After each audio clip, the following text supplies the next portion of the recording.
Сәлем құрметті көрермен, сіздермен бірге қысқаша фильм арнасы. Бүгін мен сіздерге «Ленточный червь» фильмі туралы айтып беретін боламын. Вивиан Ли Финч бала кезінен супермодель болуды армандады.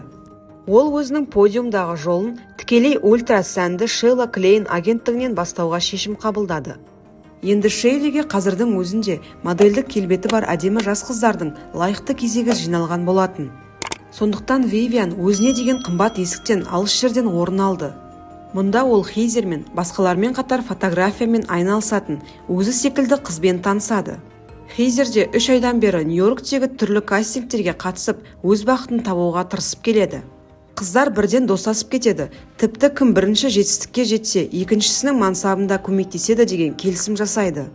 Сонымен қатар көптеген үміткерлердің арасынан Шейла Вивианға қызығушылық танытады және оны сұхбаттасуға шақырады. Алайда қыз нейромускулалық сколиозы және қисық арқасы бар Йоваға байланысты сұлулықтың арманы туралы айтып жатқан кезде, әйел оның сөзін бөліп жүріп көруді ұсынады. Вивиан подиум өткелін орындайды. Осыдан кейін Шейла таңданысын әрең ұстап, ол тек супермодель Линда Евангелистадан артық потенциалды көргенін айтады.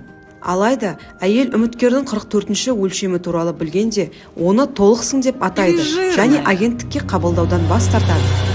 Хейзер қызды қуып жетіп, тым толықсың деп айтқанын біліп, диеталар мен спортзал қажетті нәтижеге әкелмейді дейді.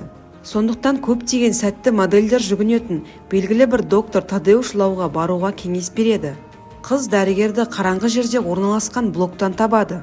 Ол дәрігерге салмақ жоғалту мәселесін айтады.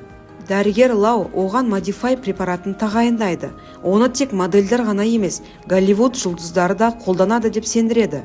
Вивианға ұнамайтын жалғыз нәрсе препаратты көк тамыр ішіне енгізу.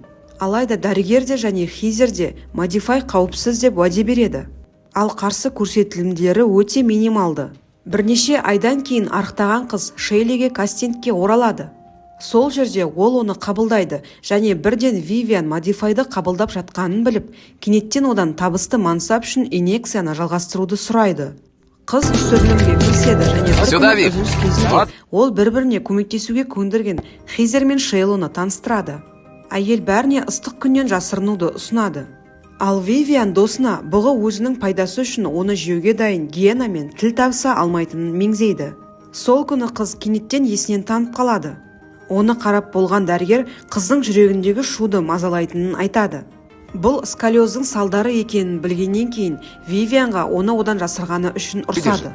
Modify'ды оның жағдайында қабылдау жүректің тоқтап қалуына әкелуі мүмкін. Дәрігер модельдің өмірін мансаптан гөрі қымбат деп сендіреді. Оған қыз көзіне жас алып, ол провинциялық қалалардан келген кішкентай қыздар үшін сәттіліктің үлгісі болғысы келетінін түсіндіреді. Сондықтан ол Лаудан тағы да көмек сұрайды. Дәрігер оны аяп жанашырлықпен көрші бөлмеге кетеді. Ішінде таспа құртының личинкасы бар кішкентай қораппен оралады және дәрігер оны көк шаймен ішуді ұсынады. Осыдан кейін модель аптасына 5 килограмм тастай бастайды. Бірақ ең маңызды ережені сақтауы керек. Құрттың қатты тәбетіне қарамастан әдеттегідей тамақтану керек, яғни артық емес. Осы шартты орындауға бел болғанына қарамастан, Вивиан үйде шыдап тұра алмайды және тоңазытқышта тапқанның бәрін аузына тығады. Осыдан кейін модельдің мансабы күрт көтеріледі. Сонымен қатар, онда отырған тіршілік иесінің үнемі аштығынан оның тәбеті де артады. Сондай-ақ қыздың айналасындағыларға агрессияның мықты ошағы пайда бола бастайды. Бір күні ол тіпті шаш үлгісіне байланысты бөтен адамға ұрсады. Оның пікірінше ол оған жараспайды. Вивианның әріптестері оның ауылында бәрі осылай жейді деп айтып, оның ашкөздігіне күле бастайды. Вивиан оларға айқайға басады. Тіпті Шейлиге де ұрсып береді. Кейінірек әйел өзінің мінез құлқы үшін кешірім сұраған қызды табады. Шейла мұны Modify'дың әсерінен деп айтады. Ал Вивиан оның ішінде біреу отырғанын айтқысы келгенде, модель ішінде өзін өзі алдап жүрген қыз отыр деп жауап береді. Бірақ бұл біртіндеп кете бастайды. Бірде Хейзер олардың Вивианмен бірге тұрып жатырған жалдамалы пәтерге келіп, оның суреттері бір танымал журналға түсуі мүмкін деп хабарлайды. Ол досын шкафтан табады, ал ол бұл журналды кейбір сәтсіз адамдар оқиды деп мазақ етеді және ашуланып бірге тұратын қыздың камерасын сындырады. Осыдан кейін ол бірден кешірім сұрауға тырысады. Алайда Хейзер кетіп бара жатырмын деп жауап береді. Ал Вивиан үйде болмаған кезде заттарын алып кетеді. Қыз досын қайтаруға соңғы әрекетін жасайды. яғни менің ішімде құбыжық отыр деп айқайлайды. Ал Хизер бұл құбыжық қызғаныш пен сенімсіздік деп сабырлы түрде жауап береді. Одан Вивиан әлі күнге дейін тек бәсекелестік көретін еді. Сөйтіп модель жалғыз қалады. Оның арықтығы сонша тіпті модельдер үшін де келмейтін еді. Көмекші Вивиан көп салмақ жоғалтқандықтан қыздың киіп көргеннен кейінгі түсіруге дайын киімі түсіп кетіп жатқанын айтады. Және одан не болып жатқанын білуге тырысады. Ол жай ғана көмекшіге дөрекі болып, жақын жерде жайылған үстелдегі тамақтарды жеуге барады. Бірақ бұл біреудің түсірілімінің орны болып шығады. Нәтижесінде қатты арықтаған Вивиан дәрігер Лауға келеді. Ол енді салмақ жоғалтуды тоқтата алмайтынын және келісімшартты жоғалтып жатқанын айтады. Дәрігер қызға құрт беру туралы шешіміне өкінеді. Бұл тіршілік иесін бастапқыда артық тамақтандыруға болмайтынын түсіндіреді.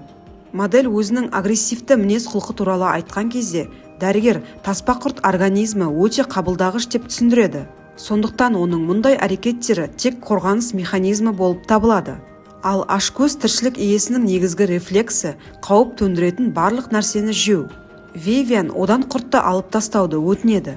Лау оған құбыжық қазірдің өзінде тым үлкен және оны хирургиялық жолмен алу мүмкін емес деп жауап береді. Сондықтан дәрігер қызға ішінде сұйықтығы бар бөтелкені береді. Бұл сұйықтыққа ішіндегі құрт шыдай алмайды екен.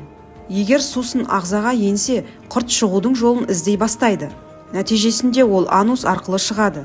Осыдан кейін ол оны басынан ұстап, өзінен шығарып тастауы керек. Вивиан үйге келіп, бөтелкелерді босатып, ваннаға отырады. Көп ұзамай қыз құрсуды сезініп, және одан шынымен өте агрессивті құрт шығады. Ол бірден ұстап алып, анусынан шығарады. Алайда осыдан кейін қабылдағыш организм дәрігер айтқандай, оған қауіп төндіретін нәрсеге шабуыл жасайды. Көп ұзамай Хизер өз заттарын алу үшін пәтерге келеді. Және ваннада бұрынғы дос қызын табады. Онда өзіне жаңа ие іздеген құрт Хизерге еніп алады. Ал кастингте Шейлада жаңа Хизер атты жұлдыз пайда болады. Ол атақ даңққа ашсың ба деген сұраққа ол жай ғана аштан өлейін деп тұрмын деп жауап береді. Адамның жетістікке жету үшін бәрін жасауға дайын екендігі туралы бұл қорқынышты оқиға осылай аяқталады. Ал сіз ол туралы не ойлайсыз? Комментарийлерде сіздің жауаптарыңызды күтемін. Егер оқиға ұнаса, каналға жазылып лайк басуларыңызды сұраймын. Келесі кездескенше.